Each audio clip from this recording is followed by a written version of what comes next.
বিসমিল্লাহির রহমানির রহিম। রিমান্ডে নূরের উপর অমানবিক নির্যাতন করা হয়েছে, স্ত্রীর অভিযোগ। আজ 27 জুলাই 2024 দুই দফায় রিমান্ডে গণ অধিকার পরিষদের সভাপতি নুরুল হক নূরের উপর অমানবিক নির্যাতন করা হয়েছে বলে অভিযোগ করেছেন তার স্ত্রী মারিয়া নূর। সেখানে নূরকে ইনজেকশন পুশ করা হয় এবং ইলেকট্রিক শক দেওয়া হয় বলে অভিযোগ তার।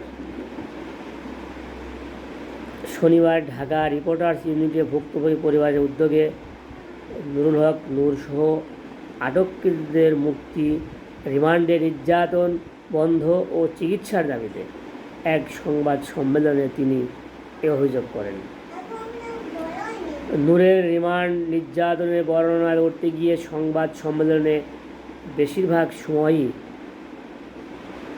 সবার সামনে ঢুকে কেঁদে ওঠেন মারিয়া নূর। ও আমাকে বলেছে রিমান্ডে 5টা দিন ওর উপর অমানবিক নির্যাতন করা হয়েছে। কান্না জড়িত কণ্ঠে তিনি বলেন, ও বলেছিল ওর পা দুটো উপরের দিকে ঝুলিয়ে তারপরে যত নির্যাতন আছে, ইনজেকশন পুশ করা হয়েছে, ইলেকট্রিক শক দেওয়া হয়েছে, নির্যাতনের কি যন্ত্রণা সেটা সহ্য করতে না পেরে 3 থেকে 4 বার অজ্ঞান হয়ে গেছিল। ওর সঙ্গে কী হয়েছিল তাও ও নিজে বলতে পারেনি। মারিয়া নূর বলেন, আমার স্বামীকে অন্তত চিকিৎসার ব্যবস্থা করে দেওয়া হোক, ও যেন সুচিকিৎসাটা পায়, আর ওর উপর যেন শারীরিক নির্যাতন বন্ধ করা হয়।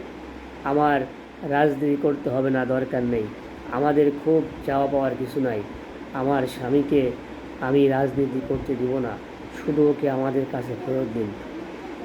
2 দফা রিমান্ডের তথ্য তুলে ধরে তিনি বলেন, দ্বিতীয় দফায় 5 দিনের রিমান্ড শেষে শুক্রবার যখন তাকে কোর্টে তোলা হয়, সে এক বিমর্ষ চিত্র। ও তো কোনো চোর ডাকাত নয়, ও তো খুনি নয়, ও তো কোনো জঙ্গি নয়, ও তো কোনো অন্যায় করেনি, ও তো কোনো অপরাধ করেনি, ও তো কোনো ভাঙচুরের সঙ্গে জড়িত না, ও তো ডাকসুর সাবেক ভিপি। আগে ছাত্র আন্দোলন করেছে, সেজন্য ছাত্রদের নিয়ে কথা বলছে এবং তাদের আন্দোলনে নৈতিকভাবে সমর্থন দিচ্ছে। এতটুকু অধিকার তো আমাদের সংবিধান আমাদেরকে দিয়েছে। হেঁটেও কোর্টে উঠতে পারেনি, পুলিশের কাঁধে ভর দিয়ে তারপরে ওকে কোর্টে উঠতে হয়েছে। মারিয়া নূর বলেন, রিমান্ডে জিজ্ঞাসাবাদ করা হচ্ছে ও নির্বাচনে যায়নি কেন বিভিন্ন দূতাবাসে যায়। সংবাদ সম্মেলনে নূরের বাবা ইদ্রিস হাওলাদার, মেয়ে তাসমিয়া নূর, বোন জেসমিন, গণ অধিকার পরিষদের গণমাধ্যম সম্পাদক আবু হানিফের বোন নীলুফা এবং প্রচার সম্পাদক শহীদুল ইসলাম উপস্থিত ছিলেন। দর্শক, এই হলো আমাদের দেশের বর্তমান বিচার ব্যবস্থা। একটা মানুষকে গ্রেপ্তার করলেই তাকে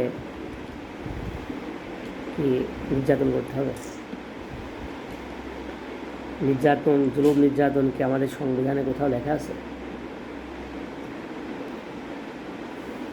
নুরুল হক নূরের এই গ্রেপ্তারের তীব্র নিন্দা প্রতিবাদ জানাচ্ছে। ওকে দ্রুত মুক্তি দেওয়া হোক। আসসালামু আলাইকুম।